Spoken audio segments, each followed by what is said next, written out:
சாமி சரணம். Hi guys, இன்றைக்கி பார்த்தீங்கன்னா ஒரு குட்டி மில்லாக்கு தான் பார்க்க போகிறீங்க. நம்ம இப்போ எங்கே போயிட்டுருக்கோன்னு பார்க்கலாம், வேற எங்கேயும் இல்லை, நம்ம கருப்பசாமி கோவிலுக்கு தான் கிளம்பியாச்சு. ஸோ எப்பவும் போல் காரில் தான் போனோம், ஏன்னா மழை டைம்ங்கிறதுனால காரில் தான் போனோம். நேராக பூக்கடைக்கு போயிட்டு 2 மாலையை வந்து ஃபஸ்ட்டு வாங்கினோம். ஓகே, வாங்கிட்டு அப்படியே நம்ம வந்து கருப்பசாமி கோவிலுக்கு கிளம்பலாம் அப்படின்னு சொல்லிட்டு நானும் அருணும் கிளம்பிட்டோம். என்ன ப்ரோ, அருண் சாமி நீங்களும் தான் போகிறீங்களா அப்படின்னு கேட்டாங்க. இல்லை, திவ்யாவும் தான் வர்றாங்க கூட. சரி, திவ்யா விட்டுட்டு எப்படி போகிறது அப்படின்னு சொல்லிட்டு தான். இந்த கருப்பசாமி கோவில் என்னோட மோஸ்ட் ஃபேவரட் கோவில் தான் சொல்லுவேன்.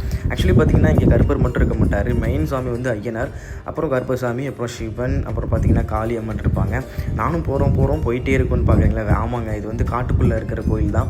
நான் ரெகுலராக போகிற கோயில் இது, எனக்கு ரொம்ப பிடிக்கும். இங்கேயும் நான் ஏற்கனவே ஒரு சிவன் கோயில் எப்படி வந்து ஒரு அமைதியாக இருக்குமோ, ஸோ அதே மாதிரி தான் இந்த ஐயனார் கோயிலுமே வந்து ரொம்ப அமைதியாக இருக்கும். ஸோ வந்து ரொம்ப பிடிச்ச கோயில், எனக்கு ரொம்ப ஃபேவரட்டான கோயில் தான். ஆக்சுவலி நம்மக்கிட்ட இருந்த காசை வச்சு 2 மாலை தான் வாங்கணும். ஆக்சுவலாக பார்த்தாங்கன்னா அங்கே நிறைய சாமிகள் இருந்தாங்க இல்லையா. சரி, ஓகே அப்படின்னு சொல்லிட்டு நமக்கு பிடிச்ச சாமிக்கு மட்டும் நம்ம மாலை போடுவோம். அப்புறம் வந்து கொஞ்சம் காசு இருக்கிறப்ப எல்லா சாமிக்குமே மாலை போடலாம் அப்படின்னு சொல்லிட்டு ஓகே அப்படின்னு சொல்லிட்டு இங்கே ஐயனார் கோயிலில் வந்து ஃபஸ்ட்டு வந்து கற்பூரத்தை ஏற்றி நல்லபடியாக சாமியை கும்பிட்டோம். ஆக்சுவலாக பார்த்தீங்கன்னா நாங்கள் போன டைம் ஒரு 3-3:15 இருக்கும். ஸோ அதனால் நட திறக்கலை, ஏன்னா எப்பயுமே 4 மணிக்கு மேலே தான் வந்து திறப்பாங்க. 4 மணிக்கு மேலே திறந்து 6 மணிக்கெலாம் க்ளோஸ் பண்ணிடுவாங்க. இந்த கோயில் 6 மணிக்கு மேலே அலௌடு இல்லை, உள்ள ஃபாரஸ்ட் அப்படிங்கிறதுனால. அப்புறம் என்ன கைஸ், நம்ம சிவன் அப்போ நம்ம எல்லாத்துக்கும் மேலானவன் வந்து அவர் தான். ஸோ அவருக்கு வந்து நல்லபடியாக மாலையை போட்டு கற்பூரத்தை ஏற்றி கொளுத்தி அவர்கிட்ட வந்து நிறைய வேண்டுதல்லாம் சொல்லி, நிறைய பேர் என்கிட்ட வேண்டுதல் சொல்லியிருக்காங்கப்பா, அது எல்லாமே நல்லபடியாக நடக்கணும் அப்படின்னு சொல்லிட்டு சிவபெருமான்கிட்ட ஃபஸ்ட்டு வந்து ஒரு ஒப்பந்தத்தை வச்சுட்டு, அதுக்கப்புறம் திவ்யா சுற்றி வந்தாங்க, நானும் சுற்றி வந்தேன். அப்புறம் அங்கே இருக்குது பார்த்திங்கன்னா ஸ்பெஷல் பர்சன் நம்ம வந்து கருப்பசாமி. ஸோ கருப்பசாமிகிட்ட வந்து நானும் அருணும் சேர்ந்து மாலை போட்டு, அப்புறம் அங்கே வந்து ஒரு கற்பூரத்தை கொளுத்து நல்லபடியாக வேண்டிக்கிட்டோம். அங்கே கருப்பசாமிக்கிட்டேயுமே வேண்டிக்கிட்டோம்.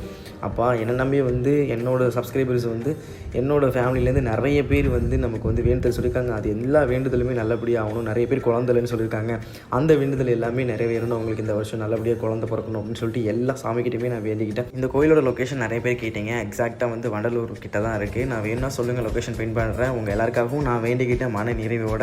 ஸோ உங்கள் எல்லாருக்குமே வந்து இந்த மினி விலாக் வந்து பிடிச்சிருந்தாக்க மறக்காமல் லைக் பண்ணி, ஷேர் பண்ணி, கமெண்ட் பண்ணி கூட சப்ஸ்கிரைப் பண்ணி பெல் ஐக்கனை கிளிக் பண்ணுங்கள். ஸோ நாங்கள் இந்த காட்டுக்கு போகிற வழி, அந்த சாமி கும்பிட்டது எல்லாமே நல்லபடியாக கும்பிட்டுட்டு வெளியில் வர்றப்போ மயில், மான் இதெல்லாமே பார்த்தோம். ஸோ அதையும் உங்களுக்கு சின்ன சின்ன கிளிப்ஸ் எல்லாம் காட்டுறேன், நீங்கள் பாருங்கள். ரொம்பவே பீஸ்ஃபுல்லான ஒரு பிளேஸ் இந்த பிளேஸ். இங்கே நீங்கள் போனீங்கனாலே ரொம்ப ஒரு மாதிரி மனதளவில் ரிலீஃப் ஆவீங்க. ஸோ கண்டிப்பாக ட்ரை பண்ணி பாருங்கள். லொக்கேஷன் வேணால் கமெண்ட் பண்ணுங்கள். Okay guys, bye, love you, சாமி சரணம்.